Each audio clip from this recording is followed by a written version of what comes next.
Olá pessoal, está começando mais um programa Nossos Pesquisadores e hoje a nossa conversa é com o pós-doutorando Antônio Eduardo de Aquino Júnior, do Instituto de Física de São Carlos. Antônio, conte um pouco como surgiu o seu interesse pela ciência.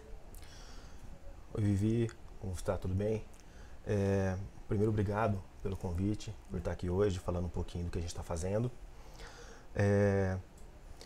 Acho que o interesse pela ciência vem desde muito cedo. Eu sempre gostei muito de estudar, estar entendendo o porquê, né, das coisas e fui tomando gosto, cada vez mais gosto por isso. Eu comecei a parte acadêmica já há um tempinho, em 97, com graduação em Educação Física pela Federal de São Carlos. Aí eu desenvolvi um projeto de pesquisa experimental na minha especialização. Foi uma especialização em Fisiologia do Exercício, também na Federal de São Carlos. E desse ponto em diante, eu quis procurar um mestrado que fosse realmente do meu interesse, que fugisse um pouquinho do tradicional que alguns amigos estavam buscando. E encontrei o programa de pós-graduação em Biotecnologia, também lá na Federal de São Carlos. É um programa extremamente interessante, que abrange uma grande diversidade de temas e que traz para você muitos desafios. Então, assim, nos últimos 10 anos, eu trabalhei na parte de obesidade, tanto experimental como clínica, e nesse momento eu consegui migrar para o Instituto de Física da USP, para trabalhar com o professor Vanderlei Banhato, que me acompanha desde o mestrado, porque é meu orientador desde o mestrado. E aí migrei de casa, da Federal de São Carlos, para o Instituto de Física da USP, aqui de São Carlos. Antônio, como surgiu essa transferência da educação física para física? Ela aconteceu aos poucos. Eu sempre gostei muito da parte de fisiologia, de entender o corpo humano. E aí, quando chegou o mestrado, comecei a trabalhar com luz, laser, LED. E aí começou a necessidade de entender um pouquinho mais dos efeitos da luz, do que era o laser, dessa integração de luz com o tecido biológico, para poder embasar melhor o trabalho que a gente estava fazendo. E aí fui tomando gosto e hoje estou aqui. Você já se sente um físico por fazer parte tanto tempo assim de física? Não, de forma alguma. Eu tenho colegas formados com a sua base de graduação em física. Eu tenho minha base na área de biológicas e aqui dentro do Instituto de Física nós temos diversas áreas, dentre elas a atômica, a nanoplasmônica e a biofotônica. Eu faço parte do grupo de biofotônica, onde nós temos uma integração muito grande de vários profissionais da área de biológicas com exatas, possibilitando o desenvolvimento de novos equipamentos e novas metodologias para as mais diversas situações, tanto do dia a dia, como atendimento clínico e desenvolvimento de novos experimentos. Essa junção que é feita na biofotônica entre biológicas e exatas, eu acho que é um diferencial muito grande e abre porta para diversos profissionais, diversos alunos que querem ingressar, inclusive, no meio acadêmico e fazer algo realmente diferente. Como o CEPOF auxilia na sua formação? O CEPOF ele é muito importante para nós no sentido de embasamento das nossas pesquisas, fomento das nossas pesquisas. As pessoas às vezes não entendem o quanto é importante você ter o fomento da pesquisa. Nós precisamos desenvolver a pesquisa, isso tem um custo. Porém, em contrapartida, é extremamente necessário que nós divulguemos na mídia os resultados das nossas pesquisas, porque essa é a nossa contrapartida. Nós trabalhamos com dinheiro público e nada mais correto da sociedade ter conhecimento do que é feito dentro da universidade. Então é muito importante. E é bom fazer parte de um grupo tão diferente entre áreas? Acho que não só é importante, mas é uma situação fora de série. Porque nós temos no nosso grupo de biofotônica todos os profissionais da área da saúde. E é uma integração muito grande. Então, mesmo que você não esteja em determinada área, você passa a ter um pouquinho do conhecimento daquela área, por conta do convívio, de seminários, das mais diversas atividades. E aí isso pode influenciar positivamente em estudos que você está fazendo, complementando inclusive possíveis explicações que você precisa fazer no futuro. Então é de suma importância esse convívio multidisciplinar. Aqui, atualmente você está no pós-doc. Sim. Auxilia na sua formação acadêmica? Auxilia bastante. Há muito tempo atrás a gente ouvia falar que se você tem uma graduação numa universidade, você está super bem. Hoje, com o doutorado, você não está super bem também. Tudo mudou e rapidamente. O pós-doutorado, ele nos dá a condição de amadurecer ainda mais o nosso potencial científico e dá a condição de realizar orientações. Então, são diversas as responsabilidades que nós adquirimos com o tempo e dentro desse período de pós-doutoramento, além dessas responsabilidades, você pode desenvolver novas pesquisas e ter condição de realizar novas publicações, sempre voltando isso em benefício da sociedade. Você pode falar um pouco da sua área de atuação? Posso. Bom, atualmente a gente trabalha com uma diversidade de estudos, tá? Eu tenho uma equipe na unidade de terapia fotodinâmica com aproximadamente 20 profissionais nas áreas de fisioterapia, enfermagem, farmácia, educação física, odontologia, medicina. E todas essas áreas, elas trabalham em sinergia. Então, um adendo a mais do trabalho é realizar um procedimento onde haja uma fluidez no trabalho multiprofissional para que o paciente seja acolhido. Nossa última aquisição é de um profissional da área de psicologia, porque um dos projetos contempla um perfil de paciente que necessita de um atendimento psicológico. Então, tudo isso envolve os nossos projetos e faz com que possa haver um dinamismo, resultado ainda mais positivo dentro dos estudos. Aqui, para a gente começar focando em um projeto só, o que é fototerapia? Fototerapia. Eu trouxe aqui um slidezinho para a gente dar uma olhada. A fototerapia, a laser terapia, a LED terapia ou a aplicação de laser de baixa intensidade são basicamente a mesma coisa num processo de fotobiomodulação, que é um processo onde há a interação da luz com o tecido, gerando uma cascata de reações bioquímicas que potencializam a ação celular, permitindo que ocorra a recuperação de uma condição desta célula que está doente ou inerte para a homeostase, que é uma condição de normalidade. Então, dentro disso, e já em estudos de diversos autores, principalmente da Caru, que é uma referência nos estudos com laser, com luz, ela coloca exatamente essa questão. A luz pode trazer uma célula doente ou inerte para a normalidade. E a gente vê bem isso em relação à aplicação dos nossos estudos envolvendo a luz. E onde a gente pode encontrar esses estudos?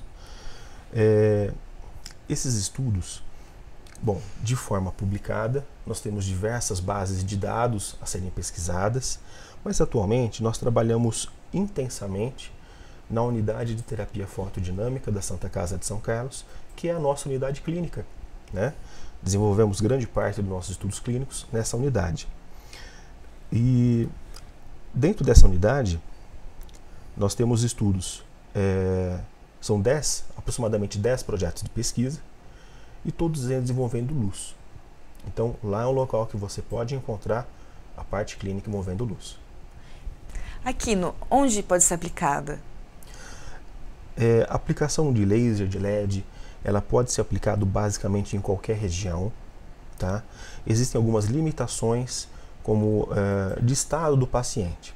Por exemplo, um paciente em estado gestacional, um paciente no período de lactação, não é aconselhado que haja ocorrência da laser terapia. Existem outros casos, são poucos, mas atualmente nós podemos fazer a utilização de laser LED em qualquer parte do corpo, porque é um procedimento, desde que seja de baixa intensidade, sem dano nocivo para qualquer tipo de tecido. Não é invasivo. Totalmente não invasivo. Isso favorece muitos tipos de tratamento. Então a gente pode usar em qualquer pessoa, em qualquer região da pele. Sim, podemos usar em qualquer pessoa, em qualquer região da pele. É importante que haja sempre um profissional capacitado para fazer a aplicação. Em nossos estudos, todo estudo ele passa por um comitê de ética, onde ele é avaliado para saber se é seguro, se não é. E aí sim é liberado para que o estudo possa acontecer. Então, a partir do momento que o paciente chega para a gente, já é para um estudo autorizado por um comitê de ética em pesquisa. Aquino, como a fototerapia auxilia na prevenção da obesidade? Muito bem. Hoje nós temos a fototerapia como um assessor, né, no controle da obesidade. Eu trouxe aqui mais alguns slides que mostram algo muito importante. O laser LED, na condição de vermelho e infravermelho, ele apresenta uma maior penetração tecidual. Nesse slide aqui, temos a migração da luz azul, verde, até chegar ao vermelho e aqui o infravermelho. E observamos uma profundidade de penetração tecidual de até 5 milímetros. Aí você pode me questionar, poxa, mas apenas 5 milímetros? Mas esses 5 milímetros causam uma revolução no nosso corpo. Além disso, temos aqui um outro slide que mostra novamente essa penetração. Nós temos aqui um comprimento de onda de cerca de 800 a 900 nanômetros, que equivalem ao comprimento de onda infravermelho. Neste comprimento de onda, durante a penetração tecidual, nós temos uma grande quantidade de reações químicas que acontecem. Existe a fotoacepção dessa luz por um fotoreceptor e a partir daí uma cascata de reações na chamada mitocôndria do músculo ou tecidual. Tá? Dentro dessa mitocôndria, nós teremos então um aumento significativo de uma enzima chamada citrato sintase. Ela é a porta de entrada do chamado ciclo de Krebs, que é um ciclo metabólico que produz energia para o nosso corpo. Para qualquer ação que a gente faça, até de piscar, esse ciclo é importante. E a capacidade de aumento dessa produção de energia passa a ser mais acentuada. É importante também frisar que, para o controle da obesidade, já é imprescindível que haja tanto uma reeducação alimentar, onde nós possamos mudar nossos hábitos alimentares, e a inclusão do exercício. Lembrando que o exercício ele pode ser modulado em relação à sua duração, frequência e intensidade. Quando o associamos com a luz, nós temos um aumento mitocondrial, e aqui é uma imagem que eu consegui no meu mestrado, e mostra a mitocôndria cerca de 8 vezes maior do que uma mitocôndria tradicional, sem o efeito da luz. Quando nós aplicamos a luz e o exercício, ela consegue ficar até 8 vezes maior e a sua capacidade de produzir energia também é aumentada em até 2,5 vezes. Quando realizamos o exercício e temos essa capacidade de produzir energia, nós conseguimos consumir gordura como forma de energia até 2,5 vezes a mais. E aí podemos ter resultados bem expressivos. E a cada quantas sessões é visível essa perda de peso? Desde que o paciente cumpra o protocolo estabelecido, a partir da 5ª sessão, que seria aproximadamente 2 semanas e meia, ele já começa a ter resultados, além de visuais, também mensurados numa bioimpedância, numa balança. Já é possível observar. Aqui eu trouxe algumas imagens dos nossos trabalhos de doutorado e pós-doutoramento, onde nós realizamos um trabalho que envolveu reeducação alimentar, exercício e aplicação de laser e LED. Aqui nós trouxemos um exemplo de um equipamento utilizado no trabalho de 2012 e 2013, e aqui um modelo já utilizado num trabalho de 2015 a 2016.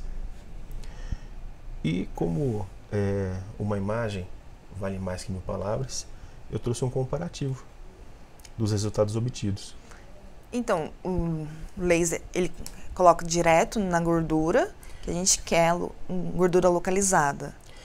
O laser é colocado em grandes grupamentos musculares. Casualmente, a gente viu aqui, na imagem anterior, que nós temos placas colocadas tanto no abdômen quanto na região das coxas, porque são grandes grupamentos musculares. Quando nós ativamos esse grupamento muscular de uma forma intensa durante o exercício, nós conseguimos esse resultado de emagrecimento até 40% maior em menos tempo. Seria onde tem gordura localizada, né? Não apenas a gordura localizada, mas todos os depósitos de gordura. O efeito ele é sistêmico no corpo todo, não apenas localizado. Ah, entendi. Então agora, Antônio, a gente pode falar de outro projeto que você tem também. Claro. Além disso, nós temos um projeto muito importante que é de fibromialgia. A fibromialgia ela é uma doença com característica inflamatória e incapacitante. Quem não tem fibromialgia não consegue dimensionar as dores que a fibromialgia pode trazer. Porém, um exemplo é que o paciente com fibromialgia não consegue estender uma roupa no varal. O simples movimento de erguer os braços já é um fator limitante. Então, as demais atividades do dia a dia são totalmente comprometidas. E com isso, o convívio familiar, situações básicas de sair de casa já são extremamente difíceis. Então a família muda toda a sua estrutura em razão do problema da pessoa com fibromialgia. É extremamente incapacitante. Em geral, nós observamos fraqueza muscular, excesso de dor, tensão muscular, um estresse muito grande, ansiedade, gerando um quadro de depressão. Então, muitas vezes, nós observamos que o paciente ele chega nesse quadro depressivo e os tratamentos que vêm de encontro são medicamentosos. E muitos pacientes sofrem no dia posterior ao medicamento porque o efeito ele ultrapassa o período do sono.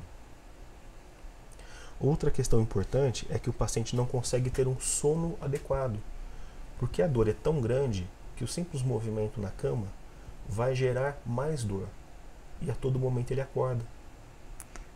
Nossa, aqui a pessoa não vive. É extremamente complicado. E assim, nós não temos ainda o porquê a fibromialgia acontece.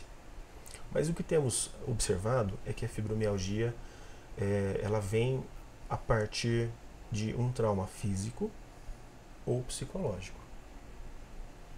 Esse é o primeiro norte que nós estamos observando nos nossos pacientes. Mas o porquê, o motivo dessa desregulação corporal, nós ainda não temos um motivo. Mas já tem algum tratamento? São vários os tratamentos existentes hoje, os tradicionais, que envolve exercício, porque o paciente tem fraqueza, envolve medicamento, porque você tem que gerar um efeito anti-inflamatório, analgésico e tentar a melhora de sono do paciente. Além disso, grande parte dos pacientes são extremamente ansiosos. Por isso, são receitados ansiolíticos para o paciente também. Tem algum motivo para isso? Uma característica do ser humano, talvez devido ao imediatismo que nós vivemos atualmente, isso esteja afetando cada vez mais a população. Mas não temos ainda um ponto que possa ser explicado. Não é por causa da doença? Não é por causa da doença. Entendi. Como a gente pode observar nesse slide, são inúmeros os pontos de dor no corpo e, por isso, essa incapacidade. Alguns casos são mais voltados em membros inferiores, outros mais superiores, mas são dores que acompanham no corpo todo. Fora os tratamentos tradicionais, que nós já colocamos aqui, existem também os tratamentos tradicionais, procedimentos de recursos da fisioterapia. Porém, nos nossos estudos, já há 2 anos, estamos desenvolvendo, e já é uma realidade, um novo tratamento a partir de um novo equipamento. O Instituto de Física da USP desenvolveu, e é o primeiro equipamento desse no mundo, um equipamento que faz a emissão conjugada ao mesmo tempo de laser de baixa intensidade, que a gente já falou aqui, e de ultrassom. O efeito sinérgico desses 2 recursos terapêuticos, ele tem sido extremamente importante para o tratamento da fibromialgia. E aqui, nesse slide, a gente pode ver que o tratamento é feito na palma da mão. Diferente do que é preconizado hoje por qualquer profissional, o tratamento atual é realizado unicamente nos pontos de dor. Mas o resultado não é satisfatório.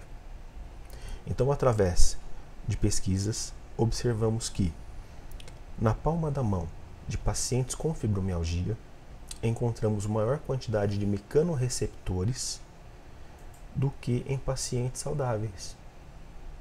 E a partir disso veio uma possibilidade. Será que a mão não seria uma porta de entrada para o tratamento da fibromialgia? Então realizamos um estudo onde tentamos fazer essa aplicação do novo equipamento nos pontos de dor e fizemos também nas palmas da mão. E, para nossa surpresa, a aplicação nas palmas da mão do paciente foi um resultado sensacional. Em 10 sessões, nós tivemos pacientes que chegavam no grau 10, máximo de dor, a zerar, grau 0, ficar sem dor. E optaram por não fazer uso do medicamento, porque não sentiram necessidade. É uma mudança na qualidade de vida. O paciente voltou a fazer as atividades normais de casa, voltou a integrar-se no convívio familiar, ter a sua vida de volta. Antônio, o que são esses mecanismos da mão que você falou? Os mecanorreceptores, termorreceptores, são receptores que todos nós temos, que vão dar desde a sensibilidade à transmissão de sinais nervosos. O que nós entendemos, e uma teoria que nós temos, é que o processo da fibromialgia traz um desbalanço sistêmico, provavelmente com uma desregulação periférica e central da circulação nesses 2 pontos, tanto quanto um desbalanço no limiar de dor do paciente, gerando, por consequência disso, uma fadiga extrema. Quando nós aplicamos o laser de ultrassom de forma conjugada na palma da mão, nós possibilitamos uma normalização, tanto periférica como cerebral, da circulação, e dessa forma a regularização do limiar de dor, extinguindo essa questão da fadiga e normalizando o paciente, voltando à normalidade dele. É algo novo ainda, estamos trabalhando ainda mais, mas já atendemos mais de 300 pacientes com fibromialgia e os resultados são extremamente similares em grande maioria dos pacientes. O resultado é positivo. Interessante, Aquino. E o tratamento da artrose, como que acontece? O tratamento da artrose, ele acontece utilizando-se o mesmo equipamento. Aqui nessa imagem, a gente consegue ver que a artrose nada mais é que a degeneração da cartilagem por diversos motivos. Dentre eles, o avanço da idade, e a nossa população tem ficado cada vez mais idosa. Nós temos também uma sobrecarga de peso, onde a nossa população tem cada vez mais deixando o seu peso aumentar para sobrepeso e obesidade. Pequenas cirurgias minimamente invasivas ao longo do tempo, isso desde que seja uma cirurgia de joelho, por exemplo, ao longo do tempo, vão gerar um processo de degeneração da cartilagem também. E essa degeneração é que vai gerar artrose. Que gera dor nas pessoas mais velhas. Exatamente. Essa dor, ela pode ou não ser acompanhada de inflamação, mas geralmente elas são extremamente ligadas, tá? Os sintomas da artrose, como a gente pode estar observando, vão desde rigidez, perda de flexibilidade, surgimento de osteófitos, que vão gerar muito atrito nessa articulação, sensação de atrito. E as causas, como a gente conversou, pode ser desde uma causa genética, onde nossos pais, nossos avós já têm e vamos herdar esse tipo de problema, até a questão da idade, uso repetitivo da articulação. Em atletas, o surgimento de artrose precocemente está cada vez mais recorrente. Isso talvez devido à sobrecarga, execução de movimentos errados, uma série de fatores. Alterações hormonais, excesso da flexibilidade. Em pessoas que são hiperflexíveis, também é possível que haja o surgimento da artrose de forma precoce. Traumas diretos, excesso de peso. Um tratamento hoje tradicional, quando você tem um caso de artrose muito avançado, além de remédios, fisioterapia, exercícios e demais tratamentos, a utilização de próteses. Então nós temos aqui nessa figura uma prótese de fêmur e, na sequência, uma prótese de articulação, né? Nem sempre a colocação de uma prótese vai trazer um bem-estar 100% para o paciente, porém vai amenizar bastante a questão da dor. Além disso, e atualmente, nós temos esse novo equipamento, que é o mesmo equipamento da fibromialgia, que nós chamamos carinhosamente de ultralaser. Ele pode ser aplicado em qualquer articulação. Nós vemos aqui na imagem uma aplicação no joelho, no ombro e no quadril de um paciente. Temos um protocolo estabelecido de 8 a 10 sessões e o paciente, após essas aplicações, além da questão da inflamação, a dor chega a zerar. Temos alguns casos atendidos de pacientes que, após a 10ª sessão, voltaram a fazer uma atividade que deixaram de fazer há muito tempo. Uma paciente voltou a dançar. Outro paciente voltou a andar de bicicleta. E outros pacientes voltaram a fazer trabalhos manuais e a tocar piano. Uma atividade que foi cerceada devido à dor nas articulações dos dedos. Então é um retorno não apenas à qualidade de vida, mas também a voltar a ter prazer nas atividades que está fazendo. Uma satisfação. Uma satisfação não só do paciente que voltou a fazer isso, mas uma satisfação nossa de poder contribuir com o retorno à atividade dele. E aonde a gente pode encontrar esses projetos? Hoje nós temos a unidade de terapia fotodinâmica da Santa Casa de São Carlos, onde temos cerca de 10 projetos sendo desenvolvidos. E em razão da grande procura que nós tivemos, foi realizada uma parceria entre o IFISC e uma clínica aqui de São Carlos, que é a Clínica Multifísio, fica na Vila Prado, para poder atender essa demanda de procura. Recentemente, nós fizemos várias reportagens que é uma demanda que nós temos, dizer à sociedade o que nós estamos fazendo. E não esperávamos uma procura tão grande. Chegamos a ter cerca de 500 telefonemas em uma semana. E a nossa capacidade de atuação ela é limitada. Então, essa parceria foi realizada como uma resposta para a sociedade. Nós podemos também lhe atender, além da unidade, em um outro setor privado, com um pequeno custo. E essa era uma condição dessa parceria. Pode ter um trabalho cobrado, porque é o custo do profissional que vai lhe atender, mas tem que ser um custo bem diminuído para ser acessível a todos. Isso é muito bom, porque chega a bastante gente, né? A população em geral. Sim. Os casos de artrose devem chegar a cerca de 40% a 50% da população idosa hoje. Então, dar conta de atendimento populacional nessa escala, nós aqui na unidade de terapia fotodinâmica da Santa Casa não conseguimos.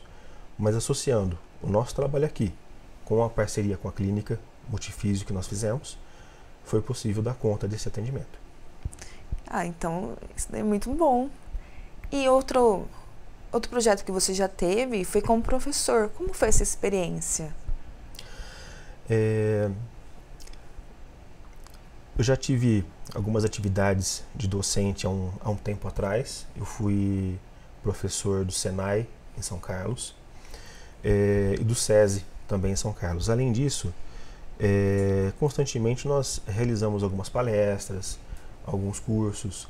Então tudo isso possibilita que não apenas a pesquisa, mas a docência, que a gente gosta bastante, possa ser trabalhada, né, para um ponto futuro, quem sabe, se tornar algo um pouco mais constante. Você gostaria de ser professor? Sim, grande parte dos nossos colegas almeja no futuro poder ser docente.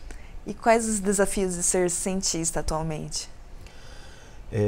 Acho que o Brasil está tentando amadurecer a ciência no sentido de dar a devida importância. Nós podemos produzir muita coisa boa dentro das universidades, mas isso tem um custo.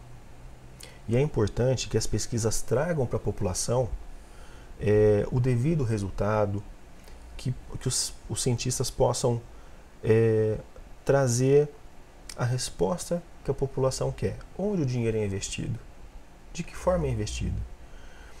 Tudo isso de uma forma séria. E nós aqui no Instituto de Física de São Carlos temos esse comprometimento.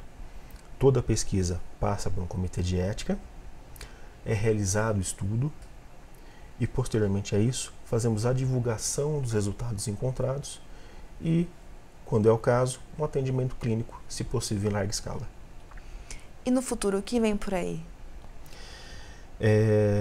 São inúmeros os desafios, mas nós estamos trabalhando nos próximos 2 anos na possibilidade de encontrarmos um exame que seja possível detectar que o paciente tem fibromialgia. Hoje, mesmo após cerca de 120 anos da primeira constatação de fibromialgia, não há um exame que constate essa doença. Ela é diagnosticada mediante exclusão de outras doenças. E agora é um desafio que a gente está tentando assumir. Temos um aluno de mestrado trabalhando nisso, então temos 2 anos para desenvolver essa possibilidade. Quem tiver interesse em alguma dessas áreas, o que pode fazer? Caso seja a questão de um atendimento clínico, deve entrar em contato com a nossa unidade da Santa Casa, com o telefone 3509-1351, ou se for um caso de interesse em pesquisa, ele pode estar entrando em contato comigo por e-mail, com o e-mail antonioaquino@ifsc.usp.br. Obrigada, Antônio, pela entrevista. O programa de hoje fica por aqui. Sou Viviane Marque e até a próxima.